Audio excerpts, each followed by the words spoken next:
حضرت عبداللہ بن عمر رضی اللہ تعالیٰ عنہ اپنے دوستوں کے ساتھ کھانا کھانے میں مصروف تھے باہر پہاڑوں میں۔ آج بھی عرب ایسا کرتے ہیں، گھر سے کھانا تیار کیا اور باہر صحراؤں میں پہاڑوں میں لے کر وہاں بیٹھ کے کھانا کھاتے۔ تو کھانا کھا رہے تھے تو ایک چرواہا بکریاں لے کے گزرا، تو آپ کے دل میں اس کے لیے محبت پیدا ہوئی، تو اس کو بلا کے کہا کہ تم بھی ہمارے ساتھ بیٹھ کے 2 لقمے لے لو۔ اس نے معذرت کی۔ آپ نے پھر کہا نہیں، 2 لقمے آپ ہمارے ساتھ لے لیجئے۔ تو اس نے کہا کہ میرا روزہ ہے، میں روزے سے ہوں۔ تو حضرت عبداللہ خوش ہوئے کہ سخت گرمی اور سارا دن دھوپ میں بکریوں کے پیچھے روزہ رکھا ہوا ہے۔ آپ نے کہا کہ اگر ایک بکری تو ہمیں فروخت کر دے اور ہم ذبح کر کے اس کو تیار کر لیتے ہیں اور خود بھی کھائیں گے اور آپ بھی ہمارے ساتھ افطار کر لینا۔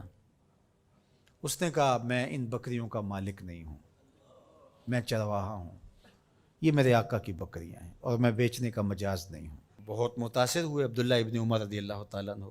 آپ نے اس کو مزید آزمانے کے لیے کہا کہ تو اپنے آقا سے کہہ دینا کہ بھیڑیا بکری اٹھا کے لے گیا تھا، تو ایک بکری ہمیں دے دے۔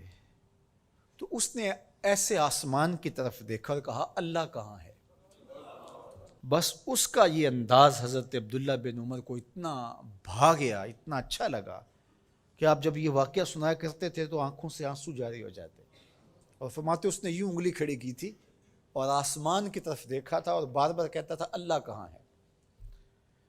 خیر آپ واپس شہر آئے، اس کے مالک کو تلاش کیا اور کہا کہ اس غلام کو اور بکریوں کو من چاہی قیمت کے ساتھ مجھے فروخت کر دو۔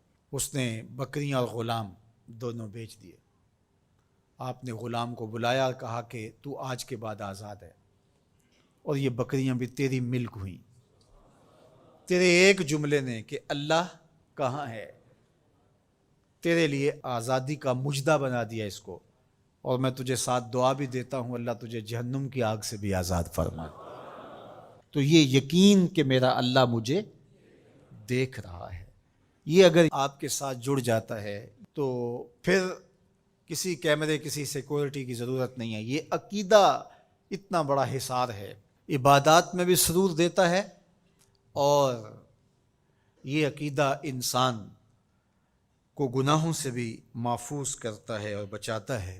لیکن ہمارے رویے، اللہ تعالیٰ جل شانہ نے سورہ النساء کے اندر ارشاد فرمایا یستخفون من الناس ولا یستخفون من اللہ، کہ لوگوں سے تو پوشیدہ رہتے ہیں لیکن اللہ سے پوشیدہ نہیں رہتے۔ بلکہ ایک دوسرے موقع پہ ارشاد فرمایا سورہ الغافر کے اندر یعلم خائنۃ الاعین وما تخفی الصدور، جو آنکھ خیانت کرتی ہے اللہ اس کو بھی دیکھتا ہے، اور جو سینوں میں پوشیدہ ہوتا ہے اللہ اس کو بھی دیکھتا ہے۔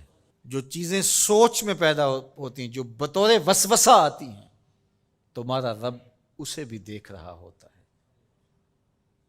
حضرت عمر بن عبدالعزیز رضی اللہ تعالی عنہ فرمایا کرتے تھے کہ اپنی خلوتوں کو پاک رکھو، اللہ تمہارے ظاہر کو ستھرا کر دے گا۔ جس شخص کی خلوت پاکیزہ ہوتی ہے، عفت مآب ہوتی ہے، تو اس کے چہرے پہ خاص قسم کا نور ہوتا ہے۔